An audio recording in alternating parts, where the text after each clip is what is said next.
Olá, a nossa aula de hoje será a respeito do Sistema Nacional de Trânsito.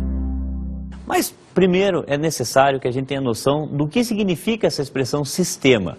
Você imagine, por exemplo, uma série de engrenagens funcionando perfeitamente interligadas, ou seja, dentro de um funcionamento perfeito, cada um estabelecendo a sua responsabilidade, a sua competência. Então, imagine um relógio em funcionamento, imagine um motor de carro em funcionamento, você vê todas essas engrenagens funcionando de maneira integrada e cada um desempenhando a sua função. Quando nós falamos em Sistema Nacional de Trânsito, é essa mesma ideia que deve ser passada, só que ao invés dessas engrenagens, nós temos os órgãos componentes do Sistema Nacional de Trânsito, cada um com a sua função. Alguns têm um caráter normativo, outros têm um caráter executivo, outros têm um caráter de fiscalização. Então, justamente, quando a gente fala Sistema Nacional de Trânsito, será o conjunto de órgãos que compõem o sistema que administra o trânsito no nosso país. E é essa a aula que nós teremos hoje. Para que nós tenhamos algumas noções preliminares, é necessário primeiramente termos a noção da territorialidade do Código de Trânsito. O que significa para nós territorialidade do Código de Trânsito? São as áreas onde são aplicadas as regras do Código de Trânsito, onde se aplica a lei de trânsito. Quando a gente fala de territorialidade no Código Penal, nós estamos falando onde que a lei penal se aplica. E nesse caso, além de todo o território nacional, dentro das aeronaves que sobrevoam o território nacional, nas águas que fazem parte do nosso litoral, nos rios, nos lagos, dentro da casa, em áreas particulares, etc. Com relação ao Código de Trânsito, a territorialidade dele é definida nos artigos 1º e 2º. O artigo 1º do Código de Trânsito brasileiro, ele define da seguinte maneira: o trânsito de qualquer natureza nas vias terrestres do território nacional abertas à circulação são regidas por essa lei, são regidas por esse código. Significa que são as vias públicas, as vias abertas à circulação, as vias terrestres. Quando a expressão do artigo 1º fala vias terrestres, automaticamente saem fora dessa territorialidade os rios, os lagos, que logicamente não se aplica ao Código de Trânsito. E também, sendo apenas as áreas abertas à circulação, as áreas particulares. Por exemplo, interior de um imóvel, de uma fazenda, por exemplo, são áreas em que não se aplica o Código de Trânsito. Um exemplo típico, que inclusive já foi questão de concurso, se, por exemplo, o filho do agricultor estiver operando uma máquina agrícola ou conduzindo um veículo motorizado no interior da fazenda, dentro daquele local, por se tratar de uma área não aberta à circulação pública, não ser uma via aberta à circulação, eu não tenho aplicabilidade do Código de Trânsito. E o artigo 2º define quais seriam essas vias. Diz lá as ruas, avenidas, os logradouros públicos, ou seja, todas essas áreas em que há circulação pública, não há restrições à circulação. O parágrafo único, inclusive, do artigo 2º, ele define que estão incluídas nessas áreas as praias abertas à circulação e também as áreas internas constituídas por unidades autônomas, ou seja, que seriam os condomínios fechados. As áreas internas desses condomínios constituídos por unidades autônomas também seriam aplicadas as regras do Código de Trânsito, além de, como eu falei, as praias abertas à circulação. Portanto, sempre que você tiver um questionamento, será que o Código de Trânsito, será que eu posso circular com um veículo numa praia aberta, por exemplo? Se não houver proibição expressa, ou por agente da autoridade, ou por sinalização, ou por qualquer outra determinação, é tratado como qualquer via aberta à circulação, como qualquer via pública, portanto, aplicáveis às regras do Código de Trânsito brasileiro. Em decorrência dessa noção, também é importante que, previamente a conhecer o Sistema Nacional de Trânsito, nós tenhamos noção das expressões autoridade de trânsito e agente da autoridade. Esses conceitos de agente da autoridade de trânsito e autoridade de trânsito nós encontramos no anexo 1 do Código de Trânsito brasileiro, que trata dos conceitos e definições, em que agente da autoridade de trânsito é aquela pessoa civil ou policial militar incumbido de, em nome da autoridade de trânsito, promover a fiscalização, o policiamento, o patrulhamento. Ou seja, eles são os braços da a autoridade de trânsito? São os agentes popularmente conhecidos como os guardas, os agentes municipais, etc. Como eu falei, a definição comporta tanto policiais militares quanto agentes civis para fazerem, às vezes, em nome da autoridade de trânsito.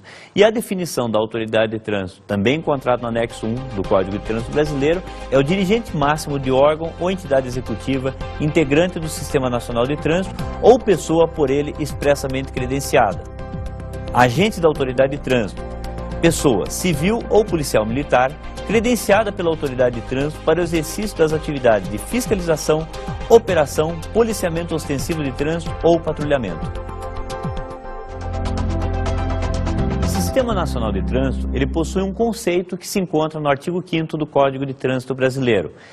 Em resumo, é o conjunto de órgãos executivos, normativos, rodoviários, que tem por finalidade, além de garantir a segurança de trânsito, fiscalizar, licenciar, tratar do processo de habilitação, de vistoria de veículos, ou seja, de todas as ações relacionadas com o trânsito, cada um na sua esfera de competência, seja na esfera federal, estadual ou municipal, bem como internamente nos órgãos de trânsito, na condição de órgãos recursais e ainda os agentes da autoridade, como é o caso das polícias militares, que terão a sua competência estabelecida no Código de Trânsito Brasileiro. A composição do Sistema Nacional de Trânsito é com os seguintes órgãos. Primeiro, Conselho Nacional de Trânsito, o CONTRAN, que é o órgão normativo e coordenador do sistema. Segundo, os Conselhos Estaduais de Trânsito. Em cada estado existe um CETRAN, que é o Conselho Estadual de Trânsito, e no Distrito Federal o CONTRANDIF, que é o Conselho de Trânsito do Distrito Federal, na condição de órgão normativo, consultivo e coordenador, dentro do estado ou, como eu falei, do Distrito Federal. Os órgãos e entidades executivas de trânsito da União, dos estados, do Distrito Federal e dos municípios, ou seja, os órgãos executivos que nós veremos que são o DENATRAN, os DETRAN, os órgãos municipais em cada município. Os órgãos e entidades rodoviários da União, dos estados e dos municípios, assim como nós temos o DENIT, os DR nos estados, e caso o município tenha uma rodovia municipal, nós teremos os órgãos executivos rodoviários de cada uma dessas instâncias de poder. A Polícia Rodoviária Federal também está inserida no Sistema Nacional de Trânsito como integrante.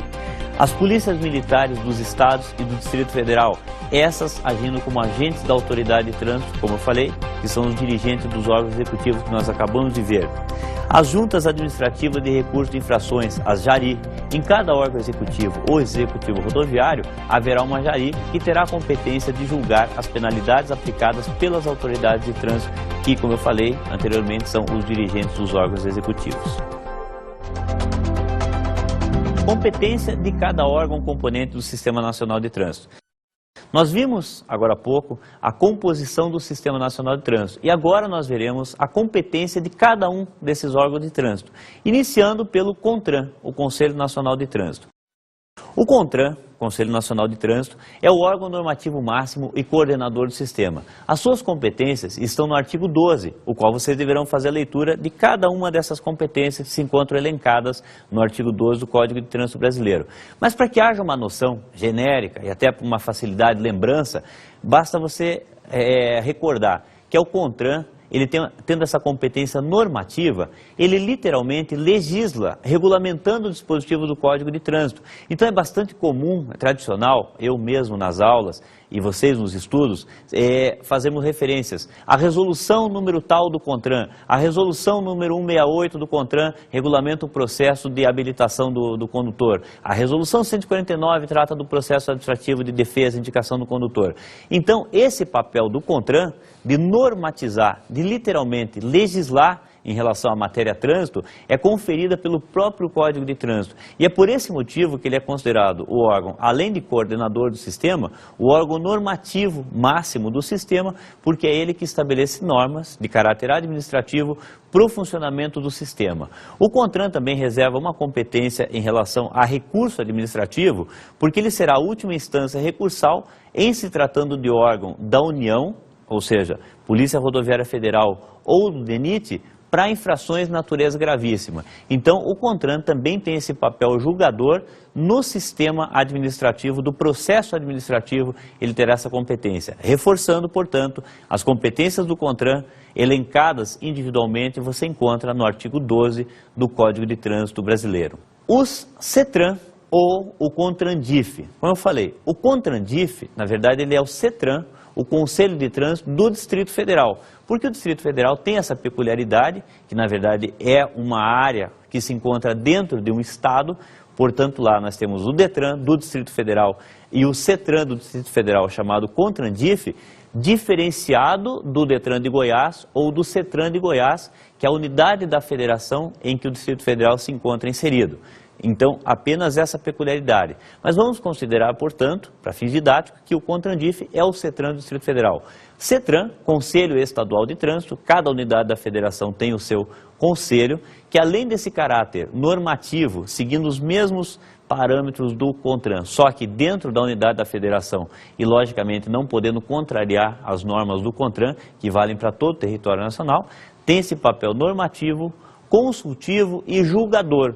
Julgador em se tratando de órgão estadual ou municipal. Então, por exemplo, um recurso administrativo de penalidade aplicada pelo DETRAN ou pelo DR, que são órgãos municipais, órgãos estaduais, ou por qualquer órgão municipal, a última instância recursal será o CETRAN, o Conselho Estadual de Trânsito, que é o colegiado formado justamente como última instância recursal.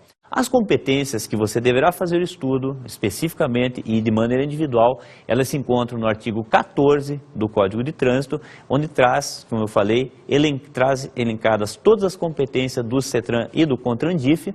Inclusive, você vai verificar que também ele é órgão recursal no caso de ser considerada a pessoa inapta, tanto no exame psicológico para a conferência de habilitação, quanto no exame médico. O CETRAN e o CONTRANDIF, ele também são órgãos recursais dessa natureza.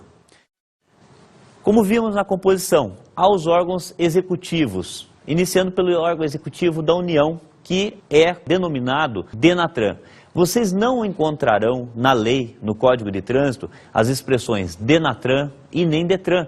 São muito conhecidas na área do trânsito, mas atualmente a denominação é de órgão executivo. No caso do DENATRAN, órgão executivo da União. Essa denominação que eu mencionei agora, DENATRAN e DETRAN, elas foram herdadas do código anterior, porque o código anterior, que vigorou até 1998, ele usava a expressão Departamento Nacional de Trânsito, Departamento de Trânsito dos Estados. Por esse motivo, o nome DETRAN, a denominação DETRAN ou DENATRAN, permaneceu. Portanto, quando eu estiver me referindo a DENATRAN, a lei está trazendo a expressão órgão executivo da União, que é o primeiro dos órgãos executivos que veremos, cujas competências se encontram no artigo 19. Logicamente que você deverá fazer leitura individualmente de cada uma dessas competências relacionadas no artigo 19, mas para que você conheça mais informalmente qual que é o papel do DENATRAN, você já ouviu falar, por exemplo, de RENAVAN, Registro Nacional de Veículos Automotores. É de competência, de responsabilidade do DENATRAN arquivar, ter esse cadastro de todos os veículos registrados no território nacional.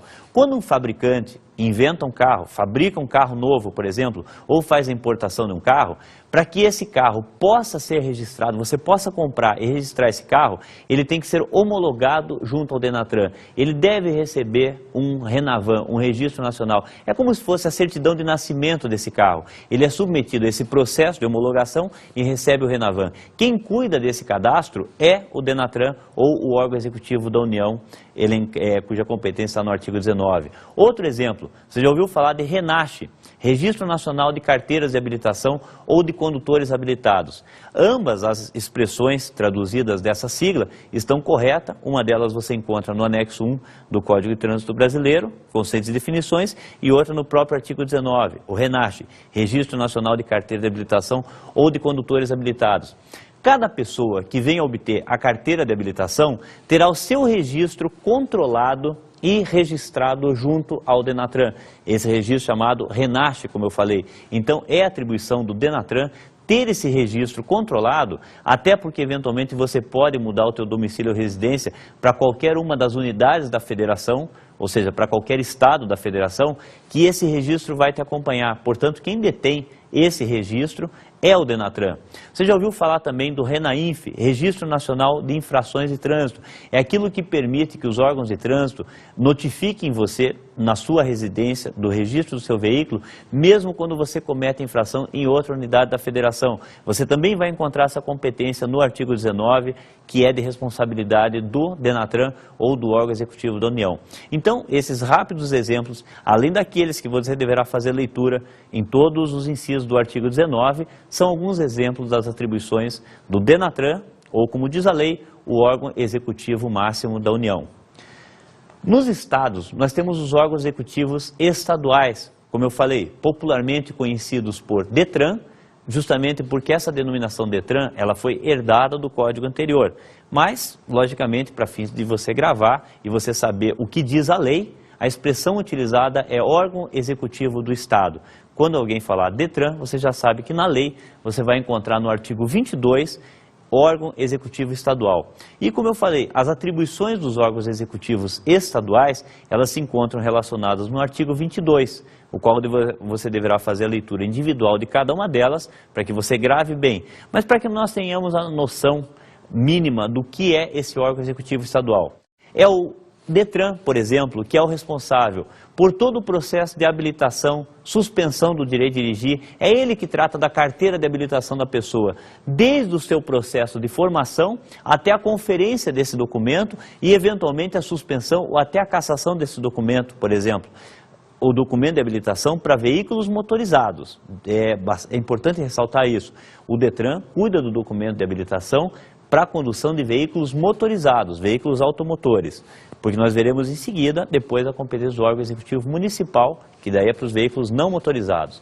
Mas voltando ao DETRAN, ele também é o responsável pelo registro e licenciamento dos veículos automotores. É o DETRAN que faz a vistoria, a renovação do licenciamento, o registro do veículo, as alterações e características que devem ser documentadas. Portanto, para que você tenha essa visão das competências do órgão executivo estadual, essas são aquelas que estão mais próximas do nosso dia a dia. Além da competência de fiscalizar as infrações relacionadas com o veículo e com o condutor. Essa seleção é feita daquilo que é de competência estadual ou municipal, mas o órgão executivo estadual, ele tem a competência também de fiscalizar e aplicar penalidades de infrações relacionadas com o veículo e com o condutor desse veículo motorizado.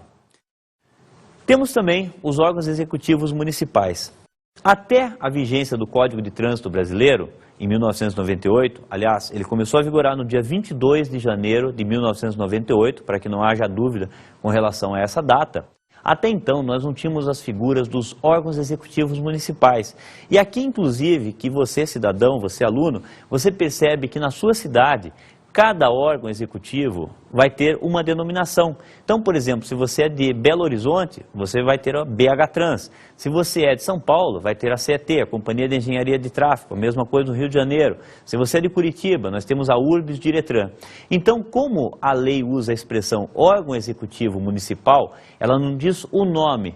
Cada município que venha a se integrar no Sistema Nacional de Trânsito dará a denominação que entender mais adequada, mais qualificada para denominar o seu órgão executivo municipal. Inclusive, à época da implantação do código e antes um pouquinho, enquanto a lei estava, o projeto de lei que culminou no CTB estava sendo discutido, essa figura foi denominada de municipalização do trânsito. É o município assumindo as responsabilidades no trânsito. Então, as competências dos órgãos executivos municipais estão no artigo 24 do Código de Trânsito Brasileiro, o qual você deverá fazer, para fins de estudo, a leitura individual de cada uma dessas atribuições. Mas para que você também tenha uma noção, até simples, do que se trata, por exemplo, se o município quiser regulamentar o registro de bicicletas ou de carros de mão ou de carroça, é de competência desse órgão executivo municipal fazer o registro de veículos não motorizados, de propulsão humana ou de tração animal.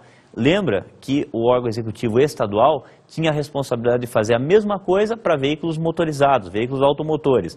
O órgão municipal para veículos não motorizados, seja de propulsão humana, seja de tração animal. É a mesma coisa com a autorização para a condução desses veículos não motorizados. É de competência do órgão executivo municipal.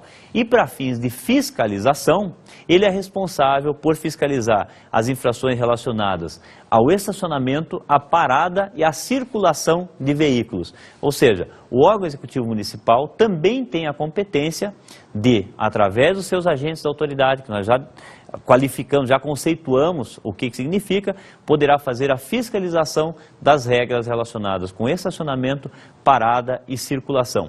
Importante também ressaltar que não existe hierarquia entre esse órgão executivo da União, Estado e município, assim como nós não temos hierarquia entre presidente da República, governador e prefeito. Cada um, e vocês perceberam, e vão perceber melhor ainda fazendo a leitura dos dispositivos mencionados, que cada um sim tem a sua própria atribuição, sem que isso implique numa hierarquia. Salvo, logicamente, no caso do Denatran em relação aos Detran, em que há uma delegação para emissão de documento de habilitação e de registro do veículo. Falamos agora também a respeito dos órgãos rodoviários da União, dos Estados e dos municípios, cuja competência se encontra relacionada no artigo 21 do Código de Trânsito. Quando nós estamos falando desses órgãos executivos da União, dos Estados e dos municípios, nós falamos do DENIT, antigamente era o DNR, Departamento Nacional de Estradas e Rodagens, foi substituído pelo DENIT, Departamento Nacional de Infraestrutura e Transporte, que seria o órgão executivo rodoviário da União. E nós temos nos estados também os órgãos executivos rodoviários, também não há uma vinculação com a denominação. Você encontra, por exemplo, as expressões DR, Departamento de Estradas e Rodagem, como no estado do Paraná, DINFRA, no estado de Santa Catarina, DAER, Departamento Autárquico Rodoviário Estadual, no Rio Grande do Sul, por exemplo. Então, a denominação propriamente dita, cada estado pode dar a sua, mas o importante é que na lei, no artigo 21, esses órgãos responsáveis pelas rodovias estaduais, aliás, importante lembrar, o que são rodovias estaduais e federais? As rodovias estaduais são aquelas que não saem do território daquela unidade da federação. Se for em São Paulo, será facilmente reconhecida pela expressão SP. Se for no Paraná, será uma PR. Se for em Santa Catarina, uma SC. Significa que aquela rodovia, ela não sai do território daquela unidade da federação. Já uma BR, uma rodovia federal de competência da União, é uma rodovia que ela foge dos limites daquela unidade da federação, passa por mais de um estado ou sai do país. E nesse caso ela é identificada pela expressão BR, ou seja, é aquilo que identifica ser uma rodovia federal ou uma rodovia estadual. Assim como, excepcionalmente, o município poderia ter uma rodovia municipal que também estaria amparada no artigo 21. Portanto, nesse trecho rodoviário, eu não vou chamar de trecho urbano ou trecho rural, como denominação, como qualificação desses trechos, mas eu vou chamá-los de rodoviários e não rodoviários. Portanto, mesmo que uma rodovia corte o trecho urbano de um município, por exemplo, é essa autoridade executiva rodoviária que terá a atribuição de fiscalizar todas as infrações ocorridas sobre esse trecho rodoviário. Então será o DENIT, será o DR daquele estado o responsável, tanto para infrações relativas ao estacionamento no acostamento, por exemplo, ou a falta de habilitação ou regularidade do veículo. É diferente quando é trecho não rodoviário que nós vimos, que é uma atribuição municipal e outra estadual. No trecho rodoviário, será para todas as infrações a competência do órgão rodoviário, seja ele da União, do Estado ou do município. Também é importante que nós tenhamos o conhecimento da competência da Polícia Rodoviária Federal como integrante do Sistema Nacional de Trânsito. As suas competências, além, logicamente, de estarem na Constituição, no artigo 144 da Constituição, como um dos integrantes da segurança pública, o Código de Trânsito traz no artigo 20 as competências da Polícia Rodoviária Federal. Você deverá também fazer a leitura individual de cada um dos incisos que traz a competência da Polícia Rodoviária Federal, sabendo que a atuação dela se dá nas rodovias e estradas federais. Eu acabei de explicar que são aquelas que cortam mais de um estado da federação, mais de uma unidade da federação ou que saem do país. A Polícia Rodoviária Federal, ela atua, portanto, nos mesmos trechos em que o órgão executivo da União tem competência, que seria o DENIT. Inclusive isso algumas vezes causa alguns conflitos de competência, porque eu tenho duas autoridades competentes para fiscalizar numa mesma área, num mesmo trecho rodoviário. Então poderia inclusive haver um conflito por uma questão legal. Você percebe quando você verifica as competências da Polícia Rodoviária Federal no artigo 20 e do órgão executivo da União no artigo 21, que, por exemplo, a fiscalização e aplicação de penalidades, muitas vezes ela é comum.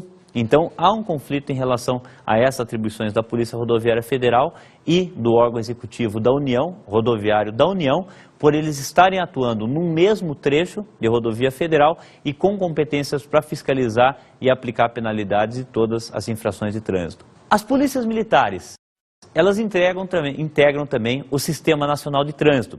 E as competências, ou melhor, a competência da Polícia Militar, no artigo 23, ela ficou relegada a apenas uma. No Código de Trânsito Brasileiro, o artigo 23 traz a competência das polícias militares dos estados e do Distrito Federal, que se resume a executar a fiscalização de trânsito quando e conforme o convênio firmado, como agente do órgão ou entidade executiva de trânsito ou executivo rodoviário, concomitante com os demais agentes credenciados. Você verifica no texto legal que haviam várias competências de responsabilidade das polícias militares, só que, por vetos presidenciais, permaneceu no texto legal apenas uma das competências no artigo 23, que é fazer atuação na condição de agente da autoridade de trânsito quando e conforme houver convênio. Portanto, a Polícia Militar, também constitucionalmente integrante da segurança pública no artigo 144 da Constituição Federal, como autoridade policial de caráter preventivo, armada, fardada, no Código de Trânsito, ela é um agente da autoridade quando e conforme ela receber, ou aquele agente específico receber o credenciamento. Então não significa que por ser polícia militar, ou por ser um policial militar, ele naturalmente já tenha competência para fazer a fiscalização. É necessário que a autoridade de trânsito, conforme o conceito que nós vimos, o dirigente do órgão executivo, estadual ou mesmo municipal, por meio de convênios de delegação de poderes, ou firmando, celebrando qualquer ato dessa delegação, ele faça o credenciamento dos policiais militares para que eles tenham competência de agir no trânsito como agentes da autoridade de trânsito, podendo, nesse caso, fiscalizar, promover autuações, as quais serão encaminhadas para a autoridade de trânsito para fins de punição. Então, importante ressaltar, a Polícia Militar ou as polícias militares dos estados e do Distrito Federal tiveram a sua competência no Sistema Nacional de Trânsito relegada apenas à condição de agente da autoridade de trânsito e ainda tendo a necessidade de haver o convênio para o credenciamento de cada um dos agentes que promovam a fiscalização. Também temos as Juntas Administrativas de Recurso de Infrações, as JARI. Muita gente fala JARI ou JARI, em se tratando de sigla, mais fácil dizer JARI, cujo significado é Juntas Administrativas de Recurso de Infrações, cuja definição e competência se encontram no artigo 16 e 17 do Código de Trânsito. Diz o artigo 16 do Código de Trânsito, junto a cada órgão ou entidade executiva de trânsito ou rodoviário funcionarão Juntas Administrativas de Recurso de Infrações, JARI, órgãos colegiados responsáveis pelo julgamento dos recursos interpostos contra penalidades aplicadas por eles impostas. Parágrafo único. As JARIs têm regimento próprio, observado o disposto no inciso 6º do artigo 12 e apoio administrativo e financeiro do órgão ou entidade junto ao qual funcione. As suas competências estão no artigo 17, que são elas: julgar os recursos interpostos pelos infratores, solicitar aos órgãos e entidades executivos de trânsito e executivos rodoviários informações complementares relativas aos recursos, objetivando uma melhor análise da situação recorrida. Encaminhar aos órgãos e entidades executivos de trânsito e executivos rodoviários informações sobre problemas observados nas autuações e apontados em recurso e que se repitam sistematicamente.